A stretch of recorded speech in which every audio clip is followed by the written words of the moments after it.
Hi everyone, welcome to the Joy of Dwarven Painting. I'm Erin, and in these tutorials I'll be showing you easy steps using Pokorny Paints to paint your unpainted pieces to look more like the factory versions. In this tutorial, I'm going to show you how to do the red Daises paint scheme from the Dungeon of Doom. This is a similar paint scheme to other pieces in the Dungeon of Doom, not only Daises, but floors and any piece that you see with intricate knotwork on it. The first step is using Pokorny Paints Black. Using a number 3 Pokorny paint brush, we're going to take a little bit of the black and we're just going to dab a little bit of it off so there's not too much on the brush and run it over the piece, being careful not to take too much paint and clog up the texture. Step number 2, we're going to be using Pokorny paint color Deep Lava. In most cases, I would use a Pokorny paintbrush number 3. This red color is used on most of the surfaces of the dais, as well as the centers of the floors. I like to think of the red as like a little piece of flair that takes your dungeons from drab to deadly. The next step is the most detailed step. We're going to be using Stone Edge Dry Brush. The knotwork is a finer detail, so you're going to want to take your time with it, because if you don't and you rush through it, it can get messy, and you're not going to be able to see that finely sculpted knotwork.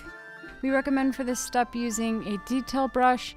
I'm using Pokorny Paintbrush number 1. A good thing for detailed painting is, in order to control the tip of the paintbrush, what you're going to want to do is roll the bristles of the brush on like a paper towel until they come to a really fine cylindrical point, and this will allow you to have more control over the paint that you're applying. So you're going to want to take your time and really focus on the knotwork. Be one with the knotwork. Become a knot. You're going to want to fill in one last color, and that is the orange kind of diamond in the center of the knotwork on the 2x2 platform piece. If you want to just use one color to fill in your center, we recommend using Terracotta dry brush, but if you want an orange that more closely resembles the factory version, you can mix a little bit of the terracotta with deep lava. For the next step, on the sides of floors, on the sides of daises, we have that dungeon brick. The first step to painting the dungeon brick is to paint the accent stones. We recommend using earthstone.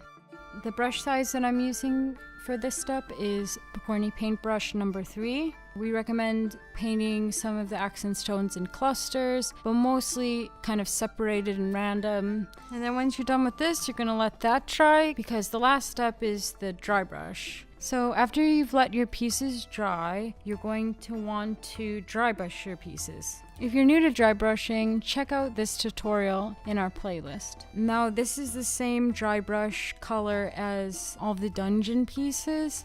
Look at those details, those hand sculpted details. Wow. Comment in the section below what your favorite knot is. I don't know many knots myself, but it would be cool to learn what kind of knots you all like. Check out other videos in this playlist in order to learn how to paint your other Dungeon of Doom pieces. And don't forget to subscribe. See you next time!